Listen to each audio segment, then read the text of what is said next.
নমস্কার, আমার নাম ডক্টর অনিন্দ্য দাশগুপ্ত। আমি Narayana multi speciality hospital, Jessore road, কলকাতাতে এমার্জেন্সিতে কনসালটেন্ট। আজ আমি কয়েকটা হোম এমার্জেন্সিজ এর উপর এই আলোচনা করতে চাই।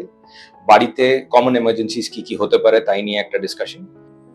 বাড়িতে হাত কেটে গেলে আমরা কি করতে পারি? হাত কেটে গেলে যে উন্ড দিয়ে রক্ত বেরোচ্ছে, ওই উন্ডটাতে আমরা কি করতে পারি বাড়িতে? প্রথম মোস্ট ইম্পর্টেন্ট স্টেপ হচ্ছে উন্ডটাকে পরিষ্কার করা। উন্ডটাকে পরিষ্কার করে ওটাকে জায়গাটাকে স্টেরাইল রাখা, আর ওটাতে অ্যাসেস করে নেওয়া যে ব্লিডিং কতটা হচ্ছে, আর উন্ডটা কত বড়, আর ওটার ডেপথ কত। উন্ডটা যদি বড় হয় আর ওটার থেকে যদি ব্লিডিং হয়, তাহলে ব্লিডিংটাকে বন্ধ করে দেওয়ার জন্য আপনাকে খানিকক্ষণ ওই উন্ডটাকে চেপে রাখতে হবে। হ্যাঁ, পরে আপনি একটা ওটাতে ব্যান্ডেডও দিয়ে দিতে পারেন।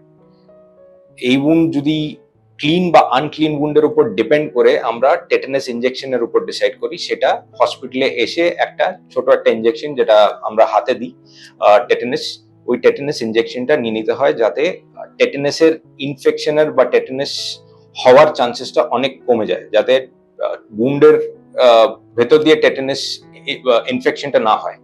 এইটা ব্লিডিংটা খুব বেশি হলে হসপিটালে নিয়ে এসে ওই জায়গার এক্সরে করেও দেখে নিতে হয় যে ভেতরে কোনো ইনজুরিজ আছে কিনা।